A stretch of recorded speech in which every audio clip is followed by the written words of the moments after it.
Rentable, fiable, innovant. Avec eux, ça risque de fluctuer. Mais soyez rassurés, vous serez en croissance sur le marché. Francis Gosselin, Philippe Richard Bertrand. L'économie, c'est sérieux. Mais prends pas ça pour du cash. Bonjour et bienvenue dans ce nouvel épisode de Prends pas ça pour du cash. Philippe Richard Bertrand, on commence l'émission comme d'habitude avec une petite revue de l'actualité. Qu'est-ce qui a attiré ton attention ces derniers jours dans les médias? En fait, Pornhub là, qui refait encore une fois... Ouais, ça commencerait dans... Go! Pornhub qui refait les manchettes.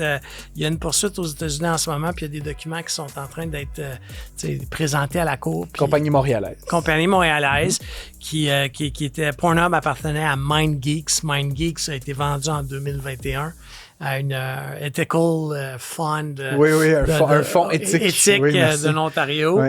Mais là, ce qu'on apprend, c'est que, tu sais, les dirigeants de MindGeeks étaient très au courant qu'il y avait de la pornographie juvénile.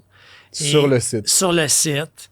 Depuis bien des années. Puis ça a nécessité une poursuite d'une jeune femme dans l'Alabama pour que Pornhub mette en place des mesures d'atténuation pour que ça arrive. De vérification de l'âge. De vérification de l'âge, de vérification de consentement, de libération de la vidéo, etc. Là. Yeah. Donc, mais ce qu'il faut savoir, c'est qu'en 2021... C'est étonnant. Honnêtement, comme je ne vais pas commenter sur la porn en tant que telle, mais on pourrait penser c'est quand même une industrie qui n'est pas jeune. Là, là, surtout Internet, là, ça fait comme 25 ans là, qu'il y a de la porn sur le web. Comme, j'aurais cru là, que de l'aspect contractuel serait quand même assez avancé. Oui, mais c'est qu'il y a beaucoup de ces plateformes-là que c'est l'utilisateur, là, la personne qui en consomme peut télécharger des vidéos. Ah ouais, okay. Alors là, c'est ce type de vidéos-là qui ont été téléchargées. Ils n'ont pas été capables encore de trouver que Pornhub a produit ou acheté des vidéos qui contenaient de la pornographie. Simplement, ils ne contrôlaient pas. Un peu comme on a accusé souvent Facebook ou d'autres de dire vos utilisateurs mettent des contenus, peu importe, là, qui font l'apologie de l'Holocauste. Comme plateforme, vous avez une responsabilité. Sauf que là, contrairement à des propos ou des lettres d'opinion, là, t'as carrément des jeunes femmes, des jeunes hommes, etc. Donc là, mais tu sais, c'est une histoire de gros sous. Il ne faut pas se le cacher. Pornhub, en 2021, ça faisait 460 millions de dollars américains par année. 3 ans plus tard, en 2024, on apprend un petit peu dans les médias que le fonds éthique ontarien a réussi à gonfler les revenus à 760 millions US, etc. Donc, c'est une business très photo de croissance. C'est ça. OK, c'est intéressant. Écoute, c'est un milieu que je connais pas, puis honnêtement, juste l'économiste en moi est comme curieux, là, mais je devine que c'est comme un peu dans le cinéma non pornographique. Là, tu dois avoir comme des majors là, qui produisent avec contrat et réalisateur. Puis là, tu as tout jusqu'à du indie film filmé avec ton téléphone. Un peu comme dans le cinéma. Là, je veux dire, mais dans le top 5 mondial de la porn, t'as 2 joueurs qui sont canadiens, québécois. Dans le top 5, les 2 plus gros joueurs je sais pas si sont je sais québécois. Pas s'il faut être fier de ça tellement, Philippe. Écoute, je voulais te parler de cette autre nouvelle. Là, c'est au Canada. Savais-tu que jusqu'à là, cette année, il était possible de faire un prêt à un taux qu'on pourrait presque considérer usuraire, bien que c'était légal, un taux de 47,9%. C'est quand même malade mental. Là. Tu prêtes 100$ à quelqu'un, puis après 1 an, il te doit 147,90$. Là. C'est beaucoup. Un des anciens, un des sous-ministres du gouvernement de la CAQ, Stéphane Le Bouillonnec, avait une entreprise qui faisait des prêts à 40%. Oui, c'est ça, exactement. Juste en dessous. Il ne sera plus permis de faire ça. Le taux illégal, le taux légal, en fait, a été rabaissé à 35%, ce qui me semble, moi, comme... complètement hallucinant. C'est des gros sous. C'est des gros sous. Et il y a quelque chose là-dedans qui me choque. Déjà, moi, je pensais que c'était déjà autour de 30-35. Je suis déjà choqué de ce chiffre-là, mais de savoir qu'il y a 3 semaines, c'était 47,9, je suis comme subjugué. Mais non seulement ça, il y a des gens de cette industrie-là, là, dont des styles M.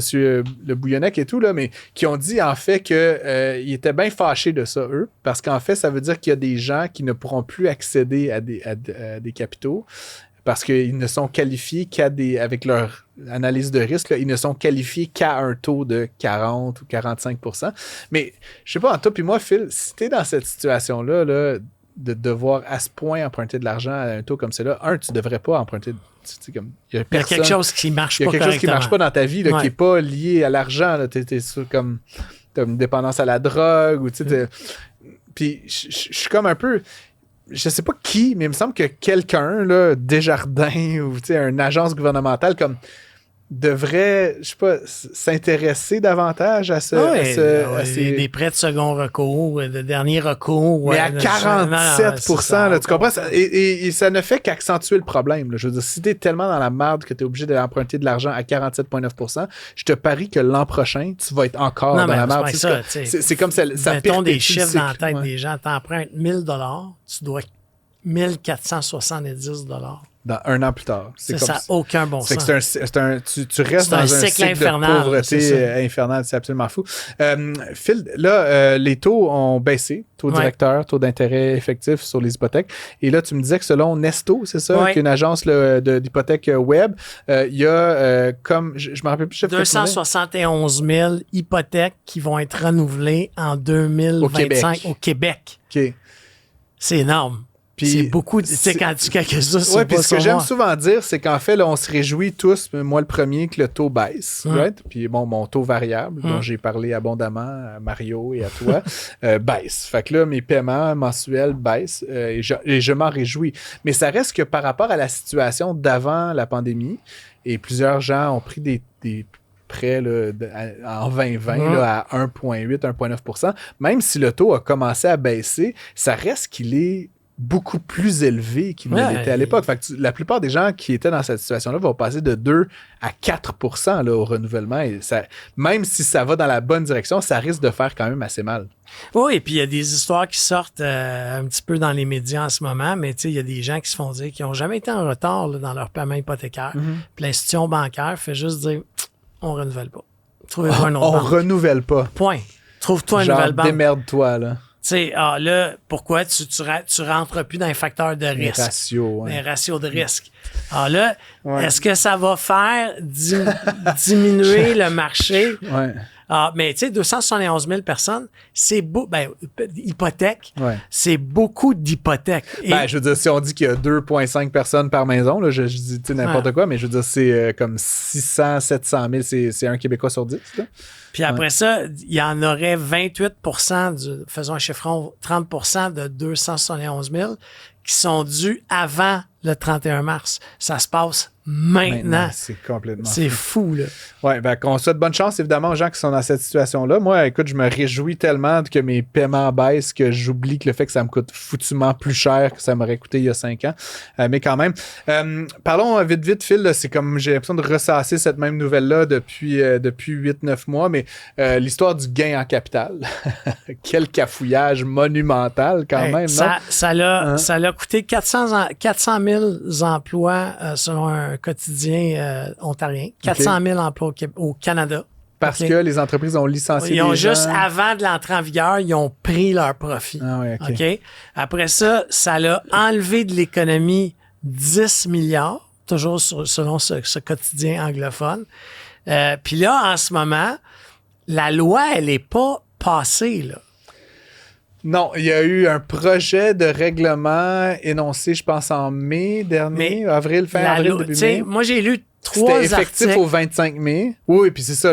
Moi, c'est ce que quand je parle de cafouillage, un jour, la presse, le journal La Presse a dit « Il n'y aura pas ». Le lendemain, il y aura. Le journal de Montréal a dit « Il y aura ». Le lendemain, la presse a dit « Faites ce que vous voulez. » C'était comme des fiscalistes là, qui disaient « Vous pouvez choisir de vous imposer à 50 ou 66 ». L'ARC, en fait, dit qu'ils vont maintenir l'Agence du revenu du Canada, qu'ils vont maintenir la mesure parce que c'est toujours comme ça qu'on a fait. Sauf que, réalistement, c'est pas une loi. Et réalistement, le budget va être déposé là, quand le Parti libéral va s'être choisi un chef fin mars. ils vont déposer un budget, ils ont l'obligation de le faire. Les impôts vont être terminés. Et selon toute vraisemblance, c'est ça, les impôts vont être terminés, mais non seulement ça, mais selon toute vraisemblance, le gouvernement libéral va tomber au budget. Là. Je veux dire, le budget ne sera pas adopté, probablement. En fait, à moins que le NPD... Ça me fait toujours rire, mais je pense que on prend-tu un pari en ondes que le gouvernement... le Parti libéral va être défait. Et donc, selon toute vraisemblance, ce que M. Poilievre a dit en campagne et qu'il a répété de nombreuses fois, c'est que si lui, il est élu, il n'y aura pas c'est pour ça que je te dis, moi, j'ai parlé à 2 fiscalistes pour des histoires personnelles à moi. Là, je fais quoi? Et j'ai eu 2 opinions... différentes. Non, j'ai eu la même opinion de 2 cabinets différents. Au moins, tu as des bons fiscalistes. Mais eux, ils m'ont dit, il n'y a pas de loi. Il n'y a pas de loi. La loi, elle n'est pas... Mais ce que je veux dire, c'est que là, mettons, il n'y a pas de loi, puis mettons que tes fiscalistes ont raison. Donc là, tu vas faire ta déclaration de ton gain à 50%, qui est l'ancien taux. Puis là, la RC va t'envoyer un avis de cotisation. Parce que pas de problème, on va se mettre en opposition. Il n'y a pas de loi. Tu comprends ce que je veux dire, c'est que là, puis là, mettons que tu vas aller emprunter de l'argent à la banque, puis que la banque, ils veulent savoir c'est quoi ton statut fiscal, tu vas avoir un avis de cotisation non payé. Là, tu comprends? Fait que c'est vraiment de la merde, excuse-moi, pour les entrepreneurs et les investisseurs.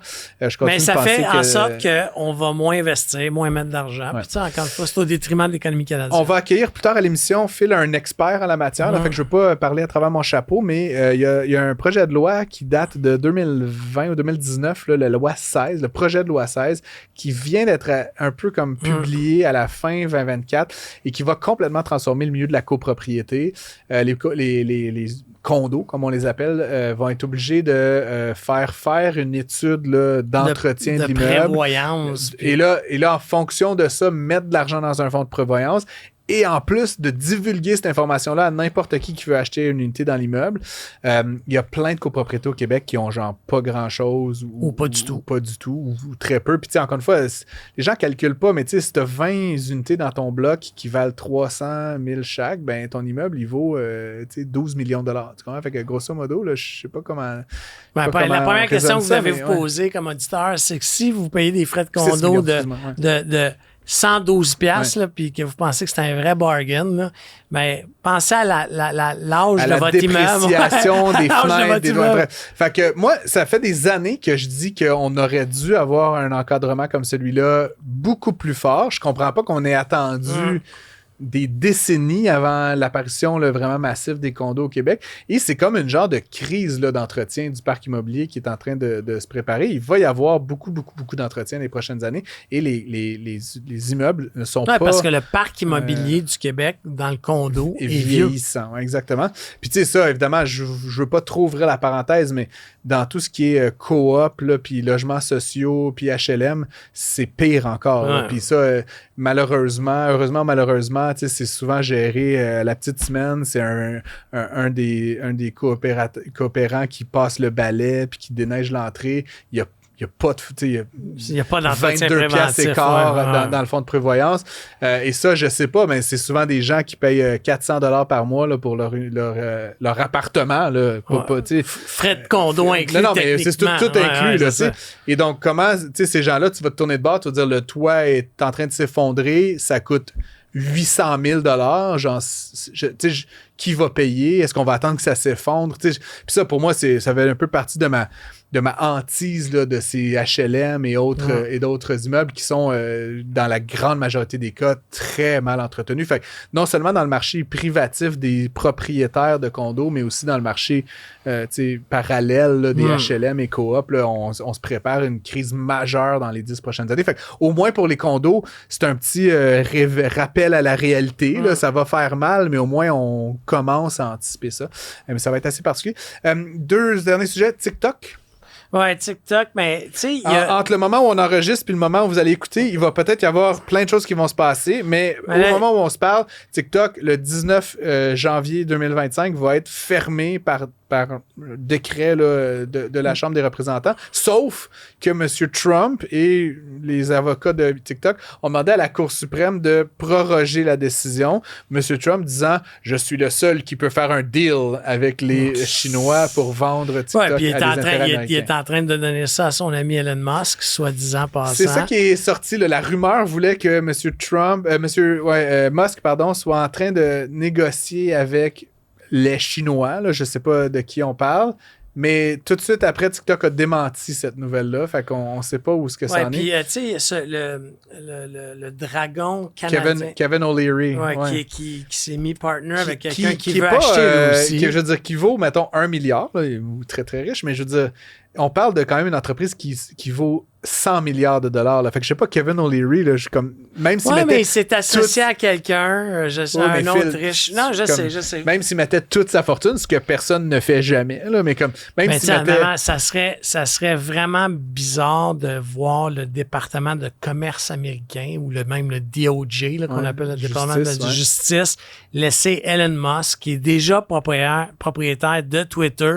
Il a fait un offre hostile il y a quelques semaines sur Wikipédia pour 1 milliard en disant qu'il allait anéantir la culture woke de Wikipédia. Tu sais, ça fait vraiment bizarre. Ouais, mais en même temps, c'est qui gère le Department of Justice?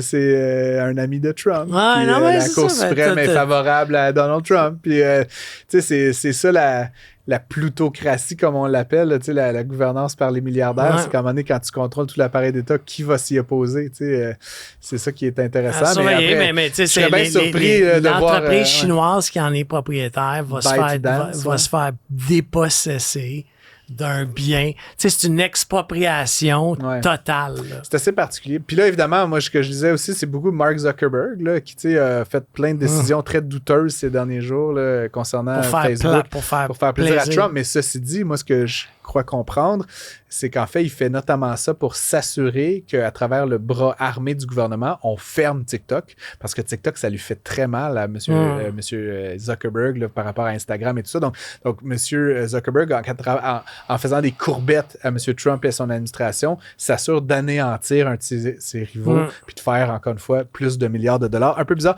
Je termine, Phil, j'ai écrit un article, je voulais attendre ta réaction sur les bébés bonus. C'est d'ailleurs une mesure qui a été en vigueur au Québec pendant de nombreuses années, là, sous Bourassa, qui est un petit peu plus vieux que moi, mais à partir de 88, M. Bourassa avait mis en place donc un régime où pour le premier enfant, l'État te faisait un chèque de 500 $, le deuxième enfant, un chèque de 2000 $ ou 2500 $, et le troisième enfant, un chèque de 20 000 $.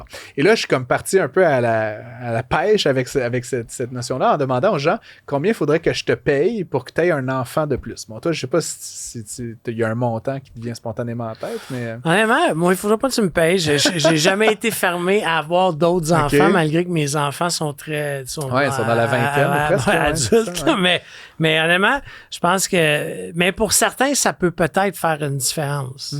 Tu sais, je sais pas, là, mais... Je t'avouerais que de tous les articles que j'ai signés dans le journal, et une soixantaine peut-être à date là, depuis 2 ans, c'est probablement un de ceux qui a fait le plus polémique. Ah oui? Ah oui, mais je te jure, là, les gens là, de tous les bords, tous les côtés, là, que j'étais un sombre idiot, puis autant sur X, où j'ai été plus attaqué par des gens, disons, à droite, là, qui me disaient faire un bébé pour de l'argent, si t'as pas de bon sens, nanana, puis de l'autre bord, sur Blue Sky, plus à gauche, que j'étais un promoteur du natalisme, là, puis je ne sais trop quoi, là, anti-femme, misogyne, puis j'étais comme, hey, madame... Mais tu sais, un enfant, là, on avait parlé de ça il y a très longtemps, ça coûte... 300 000 $. 300 000 $, de give and take, hein?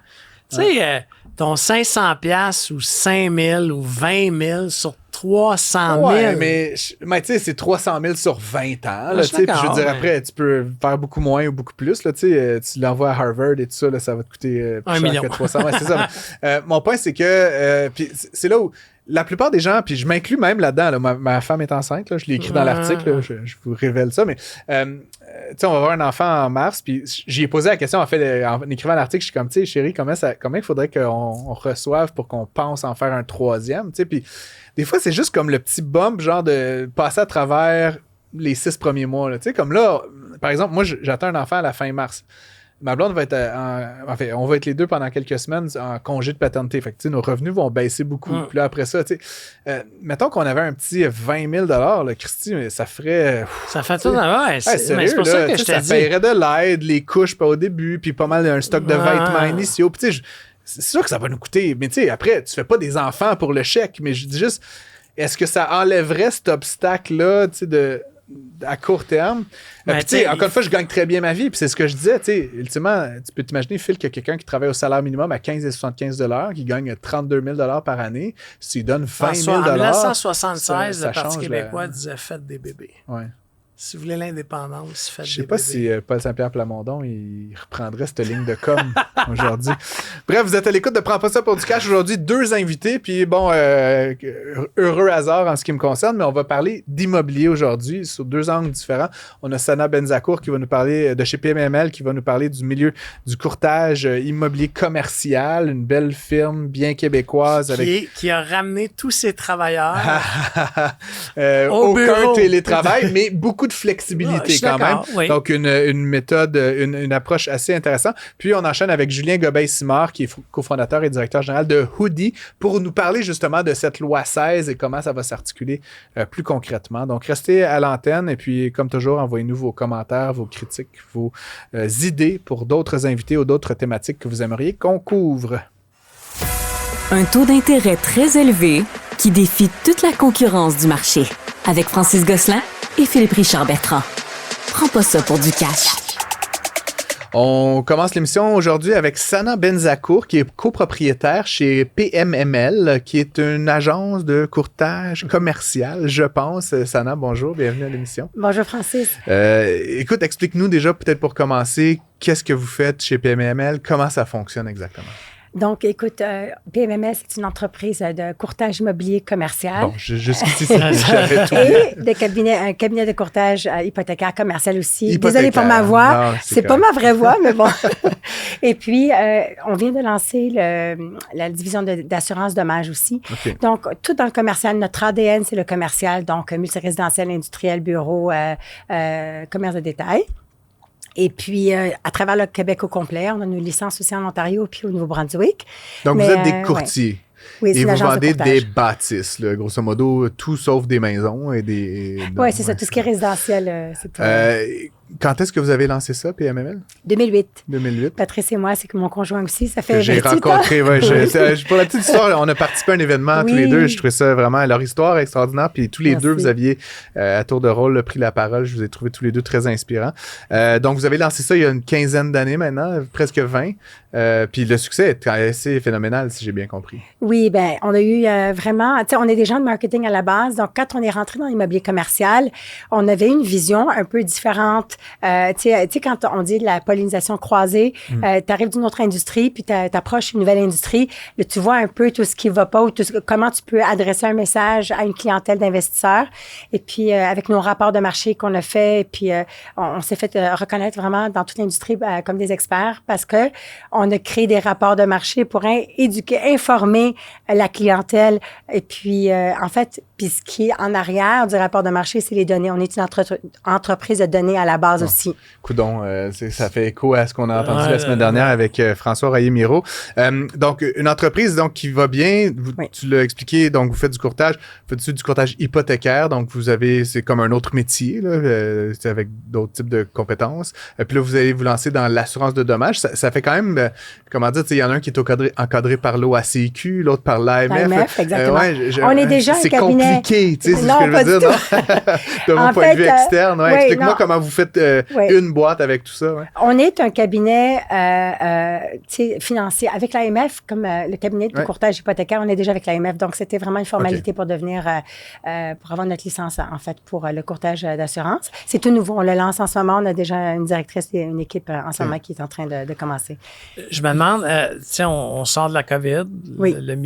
L'immobilier commercial, je connais rien là-dedans, je tiens à le dire, mais mon sentiment, c'est que ça va pas bien. Tu sais, dans le sens... Non? Tu regardes. Très bien. Ah, OK. Je connais pas ça. Mais tu sais, on n'arrête pas d'entendre que le centre-ville est vide. Le centre-ville est vide. Mais il y a peut-être des zones...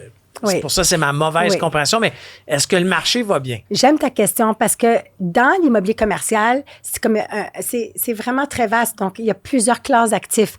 Tu as le multirésidentiel, donc les blocs appartements. Ça va très bien. Ça va très bien. Il y a un manque de logement. Donc, ça, il y en demande. Il y a les terrains. Ça aussi, c'est du commercial aussi parce qu'il y a beaucoup de terrains. On est les plus gros, on est l'agence qui a le plus gros inventaire de terrains en vente au Québec. On est aussi une agence, en fait, il y a aussi la classe, ce que tu parles, c'est les tours à bureaux dans le centre-ville, mais ce qui est le plus vacant, c'est les bureaux de qualité C, c'est-à-dire désuets avec, tu sais, du vieux tapis un peu en retrait. Mais qui ont besoin d'un peu d'amour. Un peu d'amour. Ouais. Mais alors les gens tant qu'aller au bureau, on va aller vers des produits un peu plus de qualité. Donc, il y a vraiment plusieurs classes d'actifs dans le commercial.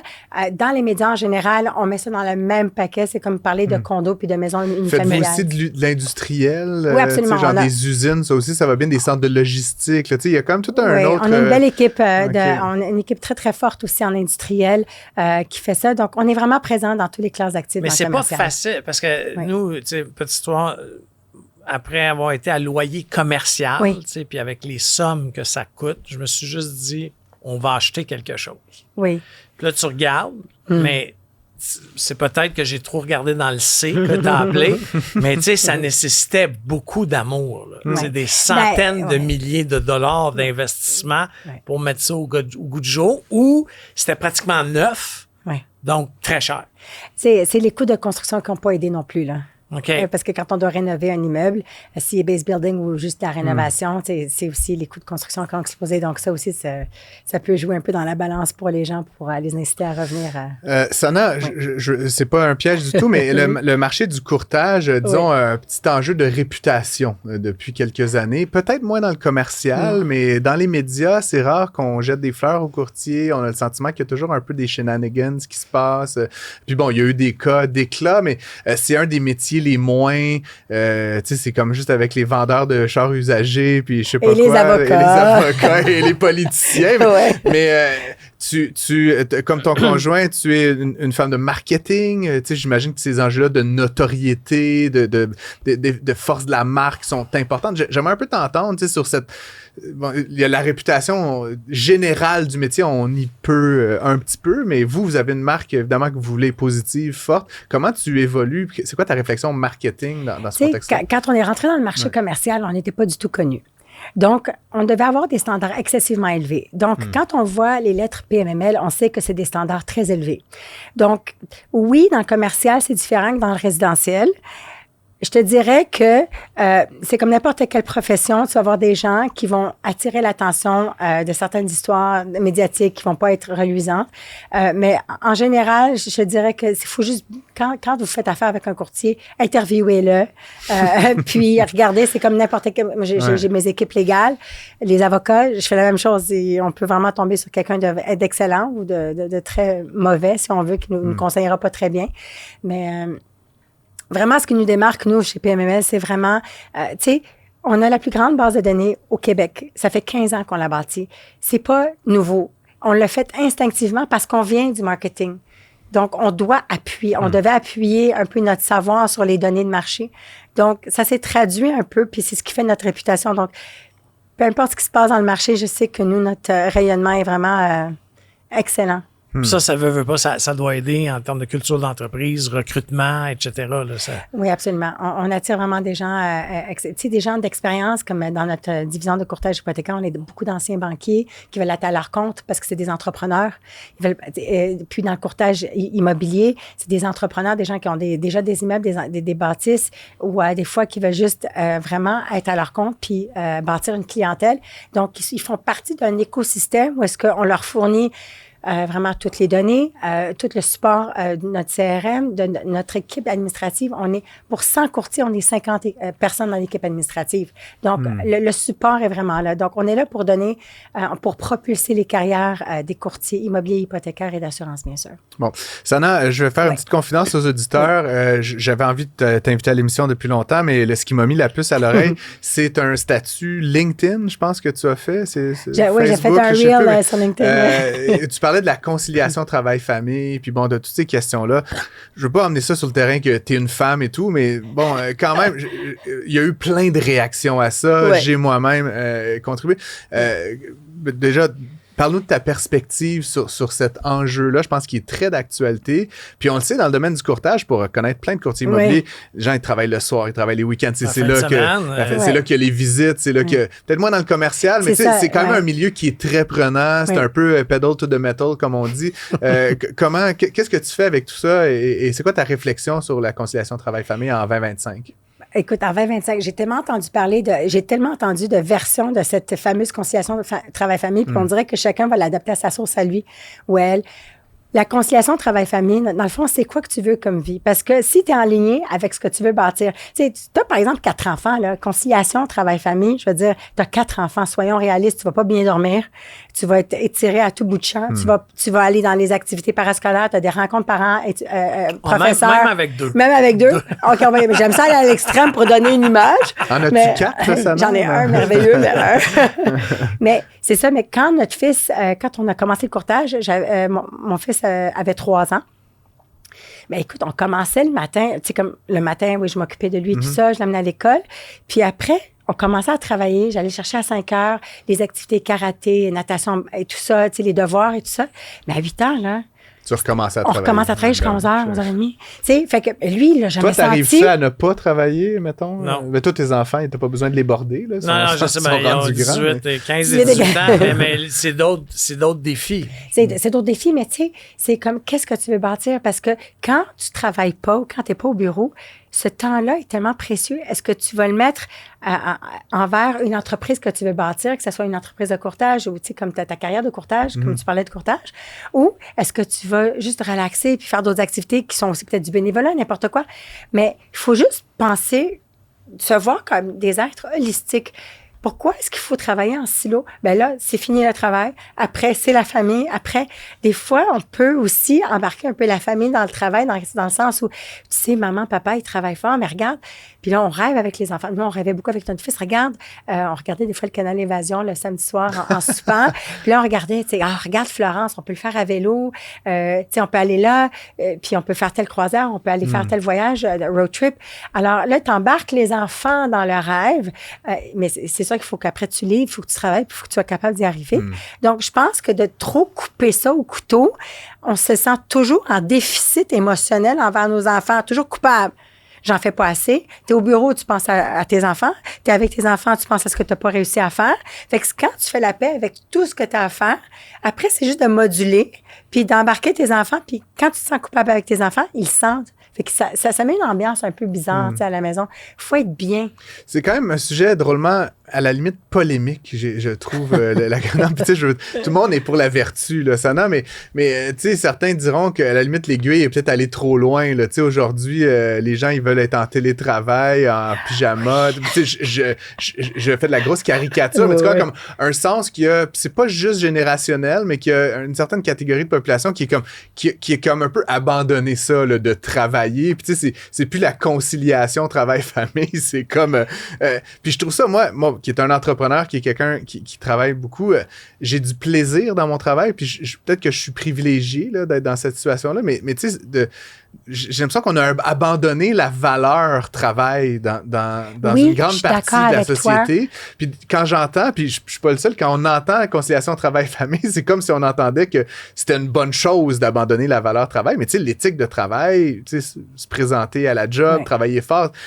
En tout cas, c'est moi qui parle. Il y a encore des vertus là-dedans. Il y a un manque de responsabilisation globale, dans le sens où, que ça soit conciliation travail-famille, moi, mes garçons m'aident à la maison. Puis, quand ils se comparent à d'autres de leurs amis, c'est... Moi, je suis considéré comme l'armée. Là. Puis pourtant, je suis le gars, tu me connais, Francis. Très relax. C'est ça, je te dis, mais il m'aide à faire les repas. Il m'aide. C'est très bien, c'est les responsabiliser. Tu veux que je passe du temps avec toi ce soir? Ben, papa va partir du bureau à 5 heures. Tu peux-tu juste mettre le poulet dans le four? Tu sais, des basics, là. Tu sais, c'est pas du travail à la chaîne. Est-ce que tu les payes en bitcoin? Non. Mais c'est la même chose avec tes employés. Ouais, il faut que tu les responsabilises. Moi, j'ai pas de problème à ce que tu restes à la maison tout le temps, mais tu peux pas te présenter devant un client en pantoufles en pyjama, tu sais. Ben, tu sais, moi, je pense que le télétravail... Oh mon Dieu. Ça, c'est tellement un sujet que nous autres, on a réglé ça dès le départ. Dès que c'était plus obligatoire, le télétravail, on a obligé tout le monde de venir au bureau. Les courtiers, c'est des entrepreneurs. Donc, eux, ils sont sur la route. Ça ne s'adressait pas nécessairement à eux. Ça s'adressait à l'équipe administrative, qui sont vraiment des gens en administration qui doivent travailler comme support aux courtiers, donc au bureau. Ah, toi, ils sont revenus au bureau. On a tiré sur le Band-Aid le 28 février 2022. C'était fait, là. Ils étaient au bureau. J'ai perdu 4 employés sur 50. Fait que c'est pas grave. Puis c'est correct. Puis, au lieu d'y aller au compte-goutte, moi, le supplice de la compte-goutte, de la goutte, parce que, écoutez, ce que j'entends souvent... Dès demain.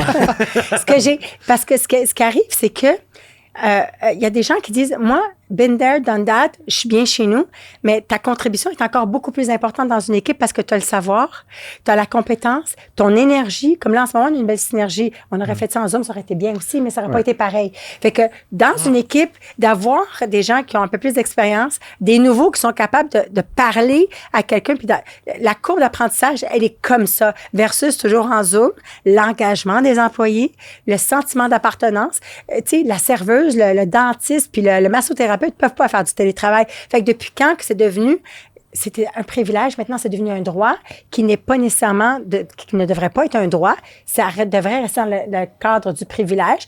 Mais tu sais, là, je parle pas de la flexibilité. Genre, t'as une grippe, ton fils est malade, t'as un torticolis, OK, travaille à la maison. Tu sais, comme il y a des choses qui sont comme ça. Mais donc, vous avez combiné une vision à la limite un peu... pas radical, mais vous avez implanté le retour au bureau, mais en octroyant beaucoup de flexibilité, puis conciliation travail-famille. Vous avez pris une recette qui est là-bas. Oui, exemple, quelqu'un qui va avoir des vacances une semaine de plus à ses frais, OK. Tu sais, avant, c'était 2 semaines. Tu comprends-tu? Fait que là, c'est comme, OK. Alors, les gens n'ont pas besoin de tricher, n'ont pas besoin de, tu sais. Fait que ça change une dynamique. Et puis, les gens, on est toujours en hypercroissance PMML, là. C'est incroyable. On ouvre des marchés. On a à peu près 5 milliards en volume transactionnel depuis les 12 derniers mois, ou peut-être maintenant ça a dépassé. C'est énorme. Fait que pour soutenir ça, là, j'ai besoin d'avoir du monde engagé, là. Tu sais, fait que en fait, ce qui arrive, c'est que ça fait ceux qui veulent vraiment être à 100% télétravail vont s'adresser à des entreprises qui vont l'offrir. Ceux qui veulent être en présentiel, ils viennent chez nous. Voilà. Sana Benzacourt, copropriétaire chez PMML, merci beaucoup d'être venue en studio. Puis on va réécouter ce segment avec beaucoup d'intérêt. Merci. Pour obtenir une réponse à vos questions, écrivez à Francis et Philippe à l'adresse studio@commercial-cube.radio. Le projet de loi 16 là, qui est en train de devenir la loi 16, Phil, tu me pardonneras, là, mais il reste un petit peu d'ambiguïté dans ma tête. Une loi, en fait, qui va changer beaucoup de choses en matière de copropriété au Québec.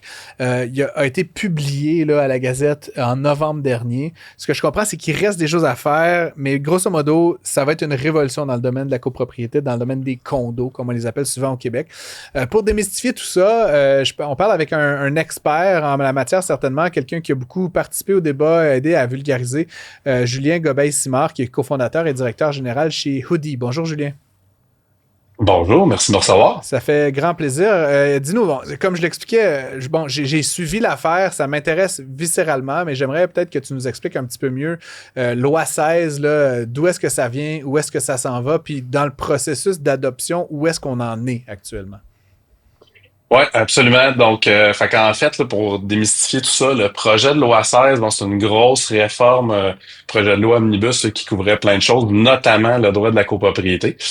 Ça a été adopté en décembre 2019. Faut savoir que dans le Code civil du Québec, il y a environ 70 articles là, qui régissent le droit de la copropriété divise.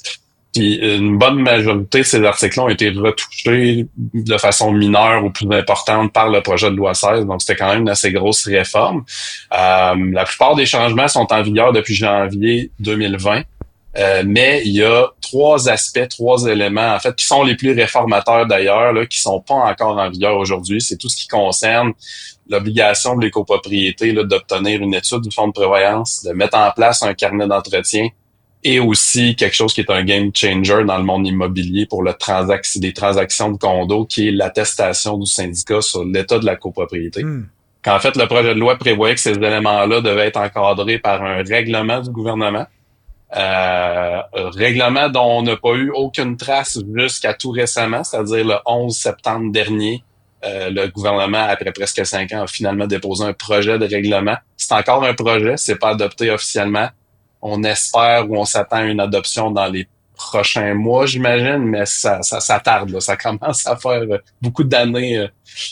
Donc, c'est ça. Fait que fonds de prévoyance, carnet, attestation, ça, c'est pas encore. Mais qu'est-ce que ça veut dire pour, disons, des condos? Là, parce que il y a plusieurs sorties dans les médias qu'il y a des condos. Là, je parle peut-être pas des tours de 200 condos, là, mais de 7, 8, 10 unités qui n'ont pas de fonds de prévoyance. Qu'est-ce que ça fait pour une situation comme ça? Là?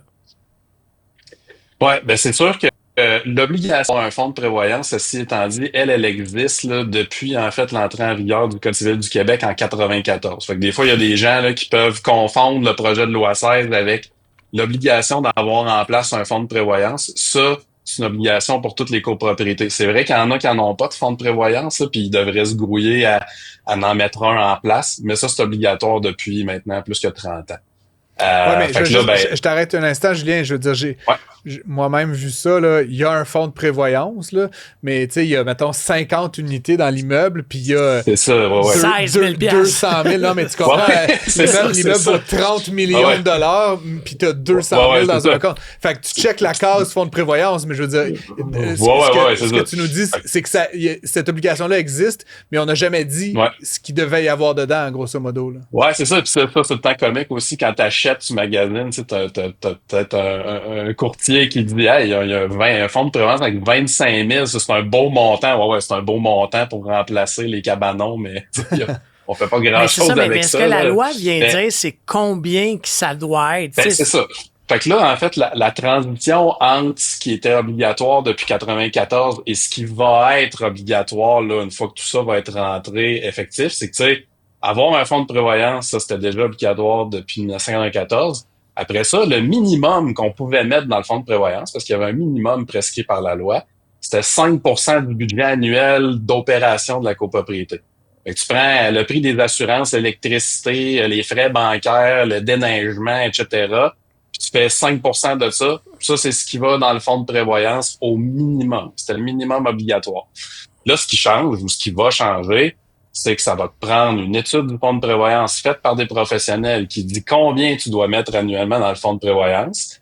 Et une des dispositions du projet de loi 16, c'est que tu dois te baser sur ces recommandations-là pour fixer les contributions annuelles au fonds de prévoyance. Donc, le fameux minimum de 5 % là, qui était tu sais, c'est comme le salaire minimum, hein, tu sais, c'est pas le best d'avoir un salaire minimum, mais il fallait qu'ils mettent quelque chose qui était pas zéro à défaut d'avoir une meilleure règle. Mais le problème, c'est que la grosse majorité des copropriétés se sont dit on va mettre le minimum ou peut-être 10 % du budget ou 15 % dans certains cas. La réalité, c'est qu'on peut juste pas établir une règle à partir d'un pourcentage du budget annuel d'opération. Ça fonctionne juste pas. Mais non, puisque tu as des copropriétés où tu as un gardien de sécurité 24/7, 4 ascenseurs, un parking souterrain, puis tu en as d'autres que c'est juste une empilade de petites boîtes, puis il n'y a aucun service. Tu changes les ampoules. Le budget, évidemment, ne dit pas rien sur l'état de la toiture, des fenêtres, de la maçonnerie, de la dalle.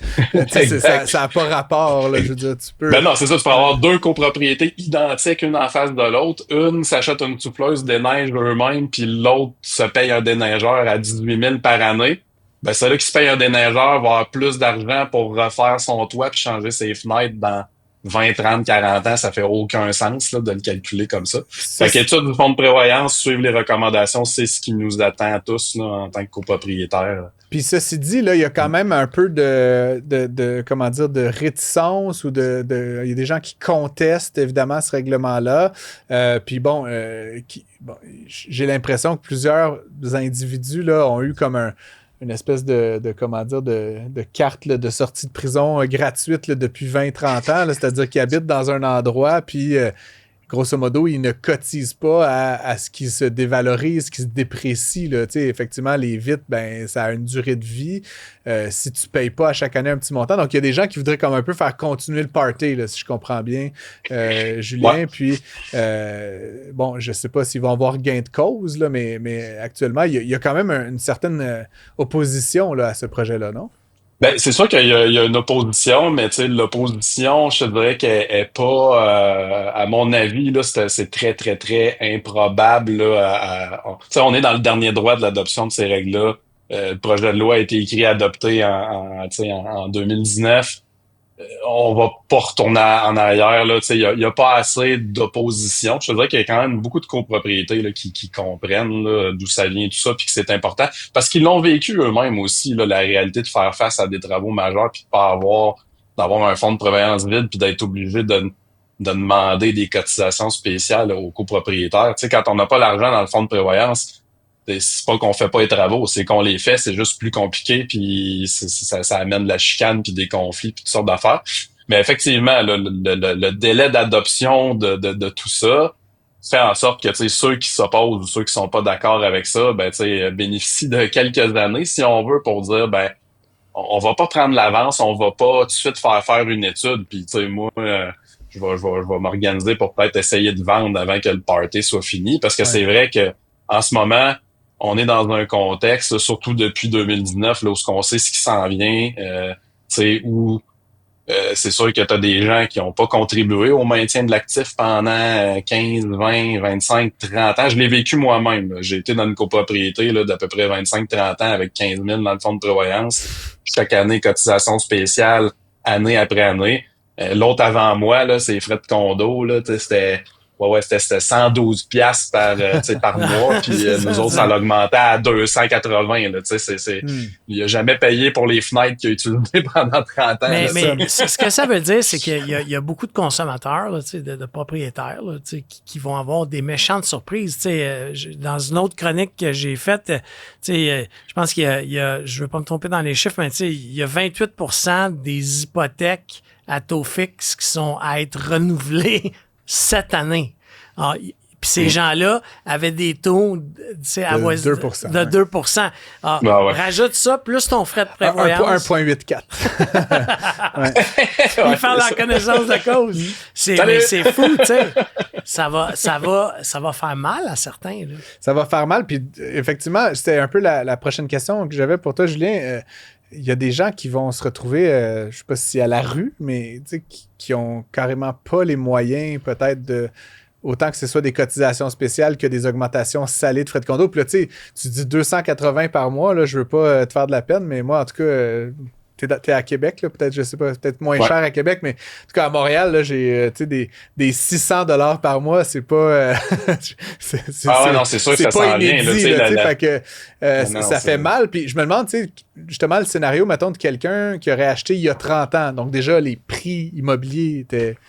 Ton condo, il t'a coûté 100 000 $. Là, maintenant, il en vaut 700 000 $. Mais cette personne-là qui a acheté son condo à 100 000, qui a fini de la payer, qui est à la retraite avec des revenus qui ne vont pas évoluer beaucoup, potentiellement n'a pas les moyens, en fait, d'habiter dans sa maison. Il y a un côté de moi qui est comme, j'ai pas de pitié pour ça parce qu'ils n'ont pas contribué, mais en même temps, ça va vouloir dire qu'on va mettre des gens comme, on va les jeter en dehors de leur chez-soi. Là, comment tu réfléchis un peu cette problématique-là, Julien? Ouais, écoute, c'est sûr que tu mets le doigt sur un problème important, en fait, qui était comme un peu caché, mais qui existait, hein, parce que, c'est pas parce que les gens contribuaient pas au maintien de leur actif. Ils contribuaient pas ou à peu près pas, mais c'est pas parce que ils contribuaient pas que ça coûte pas de l'argent de maintenir un actif immobilier. C'est peut-être plus évident quand t'as une maison puis tu te dis faut que je fasse les gouttières, faut que je fasse la toiture, faut que je remplace les fenêtres. La copropriété, je te dirais qu'un des problèmes, c'est que nous, au bureau, on dit que les gens en copropriété ont beaucoup une culture de locataire. Hein. Fait qu'il y a une grosse portion des copropriétaires, pour eux autres, c'est quasiment comme s'ils payaient un loyer. Puis c'était pas à eux. Fait que ils ont de la misère à réconcilier le fait qu'ils doivent mettre autant d'argent pour maintenir l'actif. Après ça, pour revenir sur ta question, je pense que ces gens-là qui vont découvrir combien ça coûte réellement être propriétaire d'un immeuble qui vaut peut-être 5, 10, 15, 20, 25, 30 millions de dollars, mais qui voient en fait leur étude, leur carnet d'entretien puis tout ce que ça implique. C'est sûr qu'ils vont arriver, il y en a beaucoup qui vont arriver au constat que c'est comme, j'ai pas les moyens d'être propriétaire à ce prix-là, tu sais. J'ai pas plus les moyens d'acheter une maison, j'ai pas les moyens de demeurer propriétaire, parce que si t'as pas l'argent à faire les travaux, tu sais, tu peux emprunter, réhypothéquer, I guess, là, mais il y a pas 36 solutions, là. Si t'as pas les mensualités, t'as pas les liquidités nécessaires. Dans une situation que j'ai vécue, moi, dans un immeuble où j'étais propriétaire, peu importe, mais il y a 2 locataires sur 16 qui n'ont pas été capables Deux propriétaires, excusez-moi, sur 16 qui n'ont pas été capables de payer la cotisation spéciale de rénovation. Puis on a été obligé de passer par 2e hypothèque sur le bien qui avait juste eu 5%, genre, ou je sais pas. Tu sais, ça faisait plus aucun sens pour ces gens-là. Non, c'est ça. Mais c'est ça qui va se passer.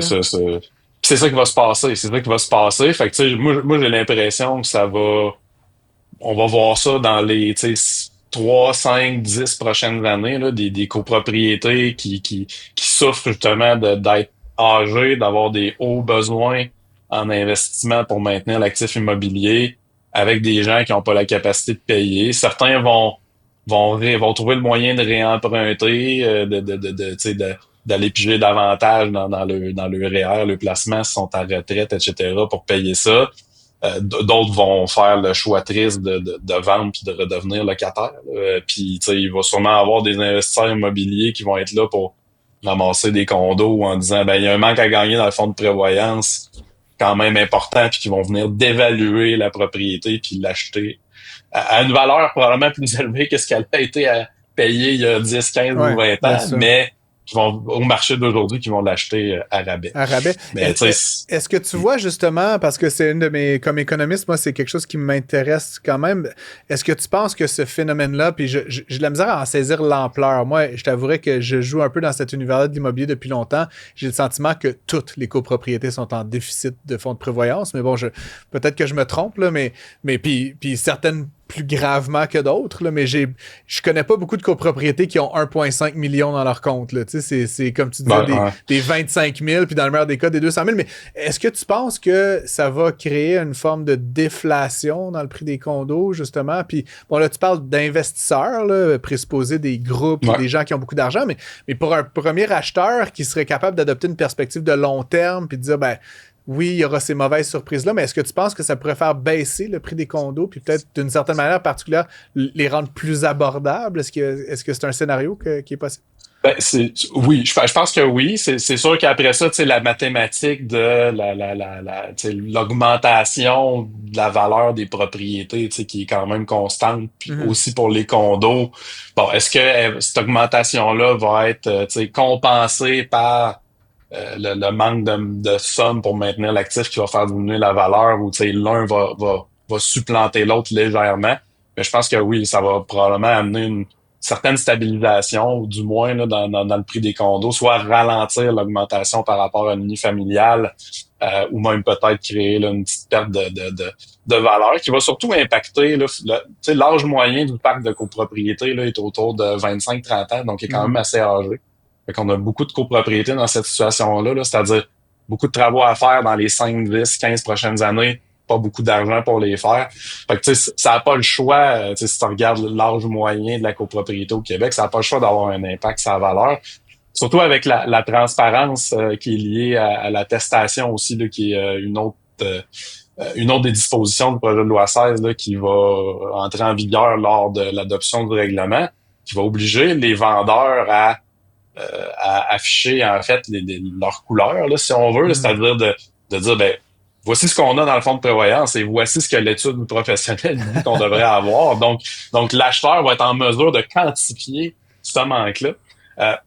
Juste une stat intéressante, là, nous autres, mettons, je te dirais, sur 100 études qu'on réalise pour des copropriétés, il y en a 2 sur 100 dont le résultat est toucher à rien ou diminuer la contribution annuelle au fonds de prévoyance. Mon impression était pas mauvaise. C'est comme tout le monde. 98%. Je termine peut-être. Je suis évidemment intrigué de savoir. Bon, le règlement n'est pas adopté. Moi, comme je te dis, au moment où on enregistre, là, ce soir, il y a une AGA d'une copropriété, puis c'est très tendu. Là. Je ne vais pas vous dire où, puis comment, mais la chicane est pognée, puis c'est ça l'objet. Là. Y a, les fenêtres sont à refaire, l'immeuble a 32 ans, c'est exactement ce que tu as décrit. Puis là, ça va peut-être se poursuivre. Est-ce qu'on est au bord de la guerre civile, là, Julien? Là? Est-ce que j'ai comme une crainte là, que ça va être vraiment le bordel dans énormément de propriétés au Québec, puis qu'on a comme un peu sous-estimé.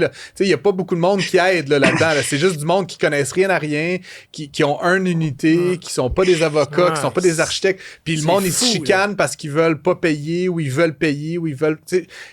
guerre civile, là, j'exagère, mais mais ça, c'est voir de la chicane. Voir de la chicane, c'est sûr. Partages-tu ma crainte de beaucoup de grosses chicanes qui vont survenir au Québec dans les prochaines années?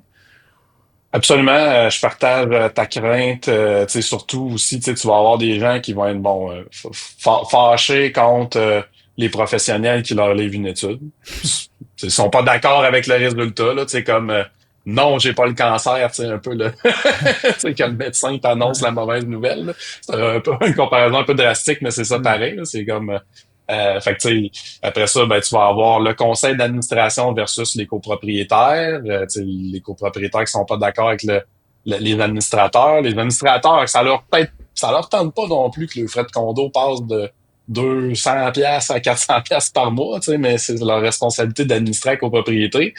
Des gens qui vont vouloir poursuivre ceux qui leur ont vendu, leur agent parce qu'ils trouvent qu'ils ont été mal conseillés quand ils ont acheté il y a 1 an, 2 ans, 3 ans. Fait que c'est sûr que moi, je vois quand même le train arriver là, dans les prochains mois quand tout ça va rentrer en fonction. Là. Ouais, ça sera pas chic. Le meilleur conseil, là, c'est attendez pas que ça soit obligatoire. Là. Tout bon administrateur devrait faire ces travaux-là. Je m'en permets une petite dernière, Julien, excuse-moi de t'interrompre, mais les fabricants de condos, là, les développeurs, il y a aussi cette stratégie quand on livre un immeuble de fixer les frais de condo comme à 182 $ par mois parce que évidemment ça rend ça plus attrayant pour les acheteurs qui entrent dans l'immeuble. Est-ce que la loi prévoit que ces gens-là, tu sais, au jour zéro, là, justement fixe parce que j'ai le sentiment qu'il y a aussi eu beaucoup ça là, tu sais, on construit une tour, on met 182 $, les gens partent là-dessus, ils pensent que c'est comme ça leur est dû là, puis là à un moment donné ben non, on en a vu, c'est 40 400 par mois ben, c'est ça là, mais 40 par mois, il y a 2 piscines, un chalet urbain, une salle, un simulateur de golf, tu sais, puis c'est 40 par mois. Est-ce que les développeurs vont être obligés aussi par la loi de je suis vraiment je suis vraiment content que tu poses cette question-là parce que c'est une affaire qu'on parle peu, mais tu sais, c'est sûr pour les gens qui habitent un immeuble existant, tu sais, ça va brasser. La très, très bonne nouvelle dans tout ça, c'est que le party va être aussi terminé pour les promoteurs immobiliers qui ont quand même contribué à faire croire aux gens que ça coûtait rien habiter en condo, tu sais, que le maintien d'actifs, il coûtait rien. Fait que qu'est-ce que ça va changer pour les promoteurs immobiliers? Premièrement, quand on présente un budget prévisionnel pour une copropriété en construction, tu sais, quand on magasine sur plan, là, il nous présente tout le temps un budget. Si le promoteur n'a pas fait déjà réaliser une étude de fonds de prévoyance par un professionnel indépendant et non un qui travaille pour lui, il va falloir qu'il fixe dans le budget prévisionnel le montant à mettre dans le fonds de prévoyance à 0,5 % de la valeur de reconstruction de l'immeuble. Ça, là, c'est dans un ordre de grandeur qui est complètement ailleurs que le fameux 5 % minimum là, que typiquement on voyait dans les budgets prévisionnels là, de promoteurs immobiliers. Ça, c'est la première chose. La deuxième chose, à un moment donné dans la vie d'une copropriété, le promoteur, là, quand il y a plus que 50 % des parts qui sont détenues par des copropriétaires, il faut qu'il organise une assemblée pour qu'on élise le premier conseil d'administration puis passer le flambeau de l'administration au premier conseil d'administration. Une fois que ça va être fait, il doit livrer un certain nombre de documents. Et là, l'aspect nouveau, c'est que il devra livrer la première étude du fonds de prévoyance. Et lorsque lui obtient l'étude du fonds de prévoyance, doit conformer son budget aux recommandations de l'étude. Fait que, tu sais, les gens qui vont acheter des nouvelles copropriétés vont comme partir en sachant combien ça coûte pour vrai. Puis ça, c'est vraiment un game changer dans l'univers du condo, c'est ça. Tu sais, je viens d'apprendre ça en t'écoutant. Là, j'avais cette vraie question. Et donc, merci beaucoup de me rassurer quand même, parce que j'avais peur que ça continue à être une pratique. On termine.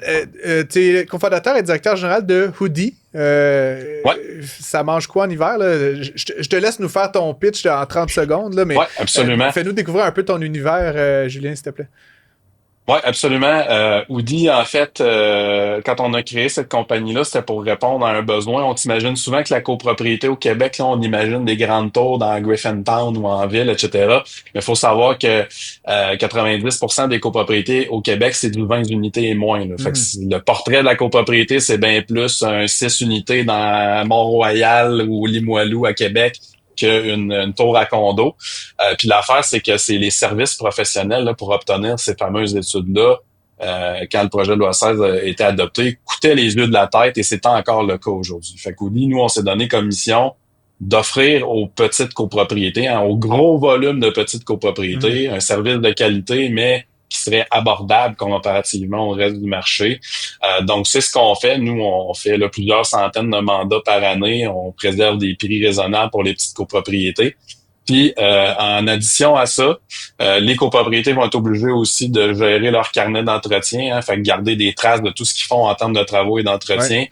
Il n'existait pas vraiment de solution pour ça à l'époque numérique. On a créé une solution en ligne numérique qui permet de faciliter ce travail-là pour les administrateurs de copropriété qui en ont déjà plein les mains par-dessus la tête en termes de responsabilité.